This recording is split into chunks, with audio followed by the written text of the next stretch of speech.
Welcome to the Essentially Sports Think Tank. Today, my guest is Chloe Mitchell. I like to call you the grandmother of NIL, but that's probably not fair. Just start. Just begin. How amazing name, image, and likeness can be for an athlete until they experience it themselves. I can, and I've spent a lot of time with you, so you handle your stardom very well. Welcome to the Essentially Sports Think Tank. I'm your host, Trey Holder. The Think Tank focuses on the symbiotic relationship between sports and brands. Today, my guest is Chloe Mitchell. I like to call you the grandmother of NIL, but that's probably not fair to say to your name, but you are the OG, the original NIL athlete ever. So welcome to the show.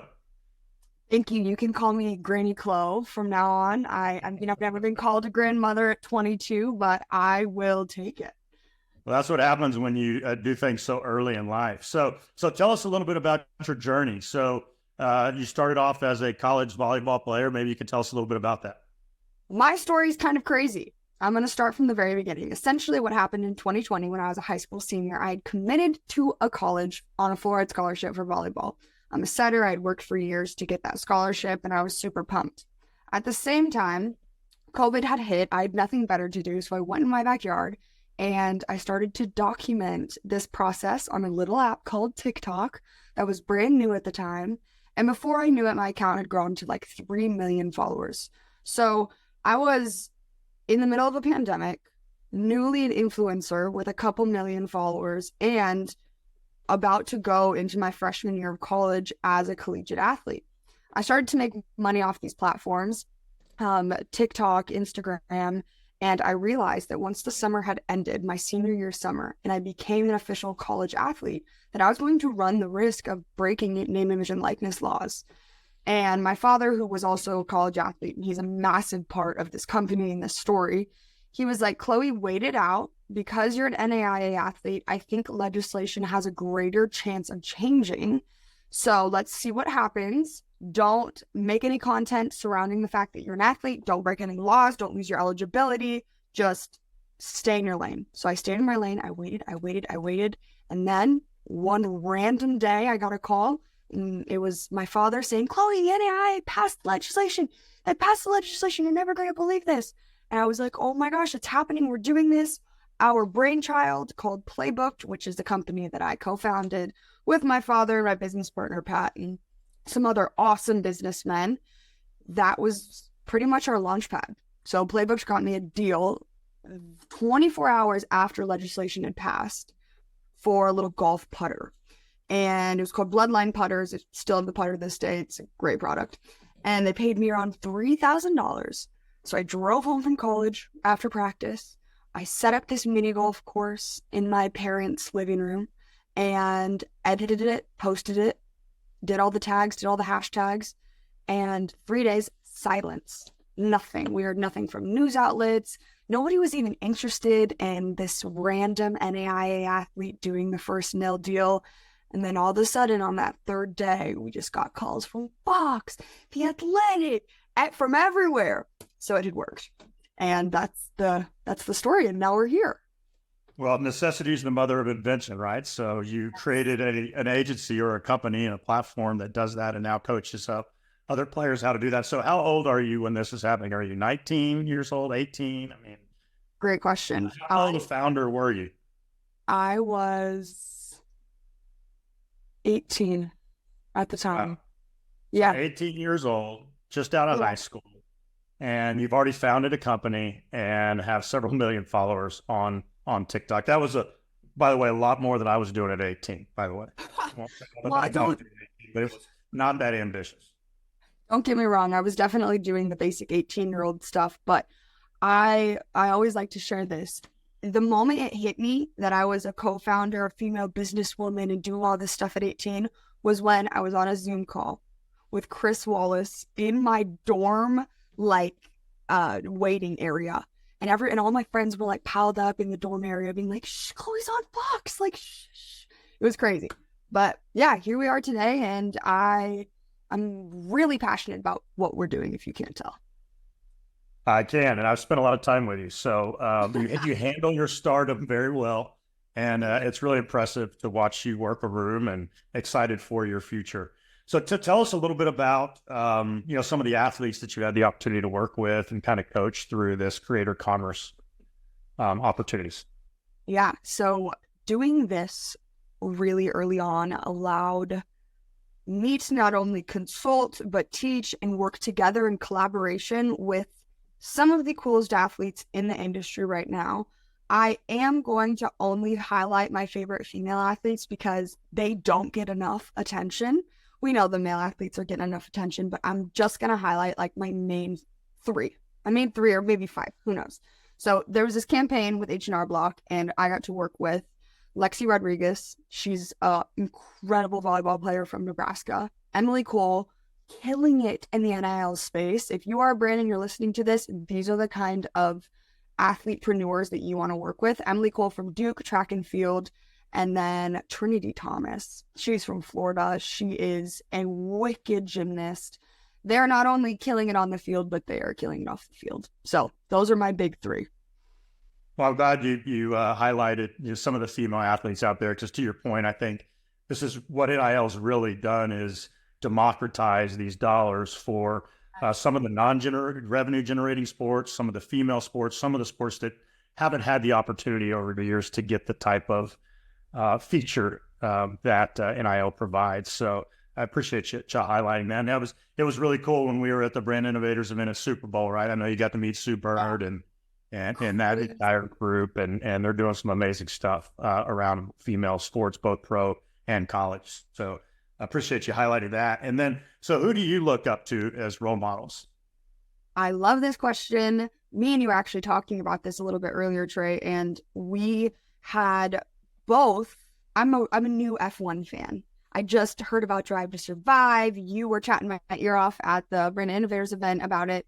And I'm a big makeup fan. I know you can't tell on camera, Trey, but I'm caked up with makeup right now. And half of it's actually Charlotte Tilbury. And so I'm a massive fan of the founder of Charlotte Tilbury, this English-owned brand who is paving the way for female business owners in the F1 space, as she is the first female-founded brand to partner with F1 Academy.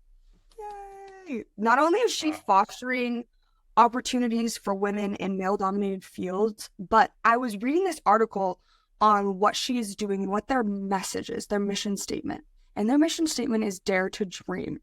And as cliche as that sounds, as much as we've heard that before, when you are a woman in a male-dominated space, daring to dream, daring to own not only one of the biggest makeup brands in the world, but have a car in F1 Academy, like, are you kidding me? That's incredible and inspirational. And yeah, I really love her. I look up to her a lot in their company. That's great. Well, I appreciate you sharing that. So one other thing I was curious about is, and our audience, I'm sure, would be curious about is, why do brands want to do NIL? What are the reasons? What's the value for a brand for participating in NIL?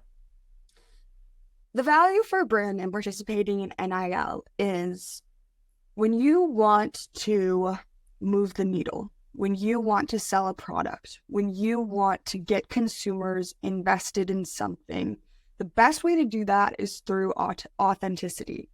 And there's no greater group of people, young, innovative, creative, driven people in my generation that can do what I just said better than college athletes. Let me explain why this is the case.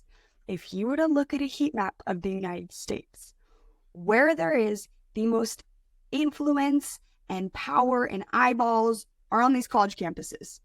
There are engaged communities of people that want to listen to the big names on campus, or not the big names on campus, like me. I was an NAIA athlete. Brands want to work with college athletes because they're driven, they already have reach and influence, and on top of all of that, they're going to get what needs to be done because they're doing it on the court every weekend, every week. Yeah, well, they're definitely the influencers in their communities, right? I mean, I know one of the things that's been interesting is discussions with some of the retail media networks out there, because the retailers are the store of the community, and these are the athletes of those communities. And most most communities do not have professional sports teams. Right. And so it's a great opportunity, I think, for brands and retailers to work with these micro influencers in their specific regions and areas. So we'll talk a little bit more about Playbook. I mean, we talked about it a little bit earlier, but I'd be remiss if we didn't learn a little bit more about a Playbook, and our audience didn't learn a little bit more about Playbook. So why don't you share maybe where you're headed with Playbook, some of the brands you guys have worked with, and where you see the future of the company you founded at 18 years old? Yeah. The future of Playbooked is undoubtedly bright. Where I eventually want to go with it is I want to get out of the education space. I want to get to a point where high school athletes, parents of high school athletes, the pre-collegiate persona that these kids are going to step into, I want everyone to be educated on what NIL is and why it's so important. And once I've bridged that gap, I would love to, with Playbooks and with what we're doing, create. That's what I do best. I create, whether that's videos or a blog. I want to create something surrounding student athletes, collegiate athletes, and mental health awareness. Awesome. Well, one of the things I think is really cool about Playbook is the ability for you to reach athletes really quickly and then run a full turnkey campaign for the brand. I mean, I know we were on the media side of the business that I work with. We're looking for specific athletes that had a specific type of affliction, asthma specifically, right? And you're able to immediately say, what athletes out there actually have asthma, so that could work with this brand that actually helps with asthma. And within, I don't know, an hour, you were able to identify a number of athletes across schools and regions. So I thought that was really cool. And then that brand can work with you in a full turnkey solution to go execute that program. They don't have to go out and find all these athletes, right? And you, Chloe, and some of your team can actually teach these athletes how to be the proper creator, right? Which I think leads me into my next question, which is, what advice would you give for these college creators, these upstart influencers and creators out there? What would be the advice you'd give to them? I've changed my answer to this question over the years, and I feel like my answer now is the best. And that's because it's really simple. The advice that I would give to aspiring collegiate athletes, current collegiate athletes, would be just start, just begin. There is not enough time in your 4 years under the Friday night lights to be scared about what other people think, to make excuses, to push it to the side. I cannot explain how amazing name, image, and likeness can be for an athlete until they experience it themselves, until they see it themselves. Many micro influencers are saying to me on a daily basis, Chloe, why would I do it? I have 2,000 people following me. No one's going to listen to me. They are. And if you start, you will see that. I was an NAIA athlete from a school that not many people know the name of. And now I'm sitting in my own home at 22 because of how incredible name, image, and likeness has been. So just start creating, figuring out lighting, figuring out how to edit. Just begin. Because if anybody knows this saying, it's athletes. Practice makes perfect. Well, I love that advice. I mean, I'll tell you personally, and you know me well enough to know that I just go, just get it done, move forward, fail fast, and just keep pushing, right? I mean, one of my favorite proverbs is, I think, fall down 7 times, get up 8, right? You just gotta push forward. So, well, I really can't tell you how much I appreciate you being on the show today. If people want to follow you, where do they go? I am Chloe V. Mitchell on TikTok and Instagram. Those are my main 2 platforms. And Playbooked app on Instagram. If you are an athlete, if you are a parent of an athlete, if you are a brand and you're listening to this, get involved with what Playbooked is doing. We are just going to hold your hand and educate you on what we're doing in the name, image, and likeness space, and eventually get you, your kid, or your brand paid and more eyeballs on them. So just follow us there, and thank you so much for having me, Trey. You are an incredible host. Well, awesome. Well, I certainly appreciate it. I suspect you'll get some new followers from this as well, because your energy is as infectious as always. And looking forward to working with you again in the future. And thanks for listening, everybody. Thanks for listening, guys.